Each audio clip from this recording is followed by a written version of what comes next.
जैसे जैसे इंडिया में क्रेडिट कार्ड के यूजर्स बढ़ रहे हैं वैसे वैसे ऑनलाइन फ्रॉड करने का तरीका भी सामने आ रहा है। मेरे साथ भी कुछ ऐसा ही हुआ। अगर आपके पास कोई क्रेडिट कार्ड है तो आपको बहुत ज़्यादा सावधान रहने की ज़रूरत है, नहीं तो हो सकता है कि फ्यूचर में आपको कभी ना कभी आपकी क्रेडिट कार्ड से ऑनलाइन ट्रांजैक्शन स्कैम का सामना करना पड़े। ये वीडियो आपके लिए बहुत इंपॉर्टेंट है, ध्यान से देखिएगा। आज की इस वीडियो में आप ये जानोगे कि किसी भी क्रेडिट कार्ड से कैसे आप ऑनलाइन फ्रॉड होने से बचोगे, कौन कौन से तरीके हैं, कौन कौन से टिप्स हैं जो आपको क्रेडिट कार्ड को यूज करते टाइम फॉलो करना चाहिए। देखिए, मेरे पास यहाँ पे काफी सारे बैंकों का काफी सारा क्रेडिट कार्ड है जिसको कि मैं यूज भी करता हूं और क्रेडिट कार्ड से रिलेटेड वीडियोस भी बनाता हूं। किसी तरह से मेरा इस अमेजन पे आईसीआईसी बैंक क्रेडिट कार्ड का यहाँ पे ऑनलाइन डिटेल्स लीक हो गया वीडियो बनाने के चक्कर में, जिसकी वजह से स्कैमर ने यहाँ पे इस क्रेडिट कार्ड से 2 बार ट्रांजेक्शन करने की कोशिश किया है। स्कैमर के पास इस अमेजन पे आईसीआईसी बैंक क्रेडिट कार्ड का सारा डिटेल्स था, सिर्फ सीवीवी कोड नहीं था, जिसकी वजह से इस क्रेडिट कार्ड का रॉन्ग सीवीवी कोड डालने की वजह से पेमेंट यहाँ पे डिक्लाइन हो गया। अब आप बोलोगे कि सिर्फ क्रेडिट कार्ड की डिटेल्स से ऑनलाइन ट्रांजैक्शन तो पॉसिबल नहीं है,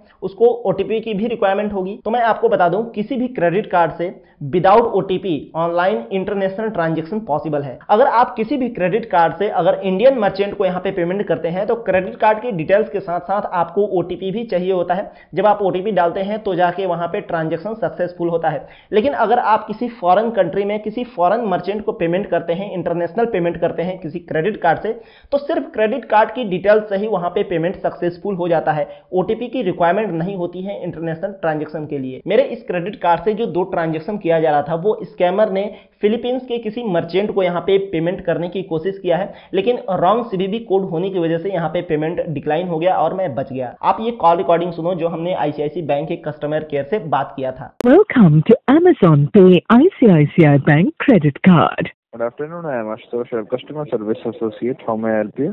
हाँ सर, अभी ना एक मेरे पास आईसीआईसी बैंक का वो क्रेडिट कार्ड है, अमेजन पे कार्ड, उसका एक मैसेज आया है मेरे पास। तो ये मैसेज तब आता है जब कस्टमर के कार्ड पे कोई ट्रांजेक्शन इनिशिएट होता है और वो जैसे ट्रांजेक्शन करते हैं सीवीवी एक्सपायरी नंबर मांगता है, तो अगर गलत डाल देते हैं तो फिर वो ट्रांजेक्शन रिजेक्ट हो जाता है एंड फिर ये मैसेज आता है सर बैंक की तरफ। ये बताइए तो कि कौन सा ट्रांजेक्शन डिक्लाइन हुआ? गूगल टेम्परेरी होल्ड पे आपको कुछ 0 रुपीज का ट्रांजेक्शन इनिशिएट हो रहा है फिलीपींस में। अच्छा, एक बात बताइए कि वो जो फिलीपींस वाला ये करने की कोशिश कर रहा है ट्रांजेक्शन, तो क्या विदाउट ओटीपी भी वो कर सकता है क्या कहीं ट्रांजेक्शन? एक्चुअली इंटरनेशनल ट्रांजेक्शन जो होती है वो विदाउट ओटीपी ही होती है। ओटीपी सर्विस सिर्फ इंडियन ट्रांजेक्शन के लिए अवेलेबल है। ऑनलाइन ट्रांजेक्शन है वो भी 0 रुपीज का? 0 रुपीज का ट्रांजेक्शन है तो कोई फाइनेंशियल ट्रांजेक्शन नहीं है। सीवीवी मल्टीपल अगर गलत होगा, इफ अगर वो जल्दी गैस कर पाए तो कार्ड एक्टिव रहेगा, नहीं कर पाए तो कार्ड ब्लॉक हो जाता है। सीवीवी मल्टीपल रॉन्ग डालने की वजह से, एक्सपायरी मल्टीपल टाइम्स रॉन्ग डालने की वजह से। स्कैमर ने यहाँ पे एक काफी तगड़ा दिमाग लगाया है। मेरे इस क्रेडिट कार्ड से जो 2 ट्रांजेक्शन किया जा रहा था वो दोनों ट्रांजेक्शन कोई फाइनेंशियल ट्रांजेक्शन नहीं था। मींस 0 रुपीज का यहाँ पे स्कैमर ने ट्रांजेक्शन करने की कोशिश किया है। इससे होगा ये कि 0 रुपीज का ट्रांजेक्शन करने से क्रेडिट कार्ड ब्लॉक नहीं होगा रॉन्ग डिटेल्स डालने की वजह से। अब होता क्या है कि अगर आप क्रेडिट कार्ड यूज कर रहे हैं, 2-3 बार अगर क्रेडिट कार्ड का कोई भी डिटेल्स आप गलत डाल देते हैं तो यहाँ पे आपका 24 घंटे के लिए कोई भी क्रेडिट कार्ड ब्लॉक कर दिया जाता है। और एक बार जब स्कैमर को यहाँ पे इस क्रेडिट कार्ड का सीवीवी कोड पता चल जाता और 0 रुपीज का जो ट्रांजेक्शन है वो सक्सेसफुल हो जाता, तो फिर दूसरा जो स्कैमर ट्रांजेक्शन करता वो इस क्रेडिट कार्ड का टोटल लिमिट का ट्रांजेक्शन कर देता किसी इंटरनेशनल मर्चेंट को। लेकिन मेरे इस क्रेडिट कार्ड से जैसे ही पेमेंट करने की कोशिश की गई थी, यहाँ पे मुझे आईसीआईसी बैंक की तरफ से ये वाला मैसेज आता है। जैसे ही मेरे पास मैसेज आता है, हमने तुरंत इस क्रेडिट कार्ड को ब्लॉक कर दिया, जिसकी वजह से मैं इस क्रेडिट कार्ड से ऑनलाइन फ्रॉड होने से बच गया। पूरा मामला क्या था ये तो आपको समझ में आ गया। अब बात करते हैं कि कौन कौन से वो टिप्स हैं, कौन कौन से स्टेप्स हैं जो कि आपको फॉलो करना चाहिए किसी भी क्रेडिट कार्ड को यूज करने टाइम, ताकि आपके साथ भी कोई क्रेडिट कार्ड से ऑनलाइन स्कैम ना हो जाए। देखो, इंडिया से फॉरेन कंट्री में किसी भी क्रेडिट कार्ड से इंटरनेशनल ट्रांजैक्शन बहुत ही कम होता है। कोशिश करो कि किसी भी क्रेडिट कार्ड का जो इंटरनेशनल ट्रांजैक्शन वाला ऑप्शन है उसे आप मैक्सिमम टाइम ऑफ करके ही रखो। जब आपको जरूरत हो इंटरनेशनल ट्रांजैक्शन करने का, उस टाइम आप इनेबल करो, पेमेंट करो। इसके बाद तुरंत ही इंटरनेशनल ट्रांजैक्शन को बंद कर दो, क्योंकि इंटरनेशनल ट्रांजैक्शन में ओटीपी की रिक्वायरमेंट नहीं होती है। सिर्फ क्रेडिट कार्ड की डिटेल्स से यहाँ पे इंटरनेशनल ट्रांजैक्शन सक्सेसफुल हो जाता है, जिससे ज्यादा रिस्क है क्रेडिट कार्ड से ऑनलाइन स्कैम होने का।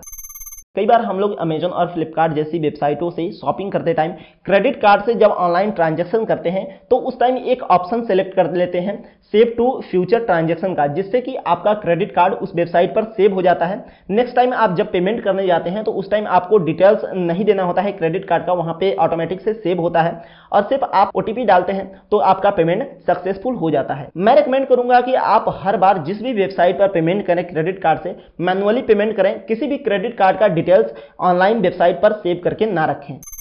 ओनली ट्रस्टेड वेबसाइट पर यहाँ पे क्रेडिट कार्ड से पेमेंट करो। अगर आपको लगता है कि वेबसाइट उतना सेफ नहीं है तो वहाँ पे आप बैंक अकाउंट के यूपीआई से पेमेंट करो। हम लोग कई बार क्रेडिट कार्ड का डिटेल्स अपने फैमिली और फ्रेंड्स को यहाँ पे व्हाट्सएप के थ्रू या फिर फ़ोन कॉल के थ्रू या फिर ईमेल के थ्रू यहाँ पे शेयर कर देते हैं। मैं रिकमेंड करूंगा कि आप कभी भी किसी को भी क्रेडिट कार्ड का जो डिटेल्स है वो शेयर ही मत करो। क्रेडिट कार्ड का डिटेल्स लीक होने का ज़्यादा चांस है यहाँ पे फ़ोन कॉल पे या ईमेल पर या फिर व्हाट्सएप के थ्रू अगर आप मैसेज करते हैं, यहाँ पे डिटेल्स शेयर करते हैं।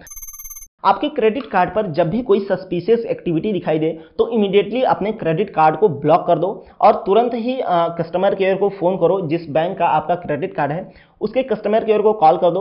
इससे होगा ये कि सभी लगभग क्रेडिट कार्ड में यहाँ पे लॉस्ट कार्ड लाइबिलिटी का फीचर मिलता है, जिससे कि अगर आपका क्रेडिट कार्ड खो जाता है या किसी तरह से चोरी हो जाता है या फिर ऑनलाइन डिटेल्स लीक हो जाता है तो यहाँ पे अगर आप कस्टमर केयर को फ़ोन करके बता देते हैं तो उस फोन के बाद जितना भी आपका ट्रांजेक्शन होगा आपके क्रेडिट कार्ड से वो आपको रिफंड के रूप में बैंक वाले वापस कर देते हैं, क्योंकि लॉस्ट कार्ड लाइबिलिटी का यहाँ पे फीचर आपको लगभग सभी क्रेडिट कार्ड में मिलता है। लेकिन कुछ क्रेडिट कार्ड में यहाँ पे लिमिट सेट होता है कि हम 9 लाख से 10 लाख तक यहाँ पे लॉस्ट कार्ड लाइबिलिटी में पैसा रिफंड करेंगे। तो इस तरह का कुछ लिमिट होता है जो कि आप क्रेडिट कार्ड के टर्म्स एंड कंडीशन में पढ़ सकते हैं या फिर कस्टमर केयर से भी पूछ सकते हैं। लास्ट में एक इंपॉर्टेंट क्वेश्चन आपके लिए, क्या कभी आपको ऑनलाइन स्कैम का सामना करना पड़ा है?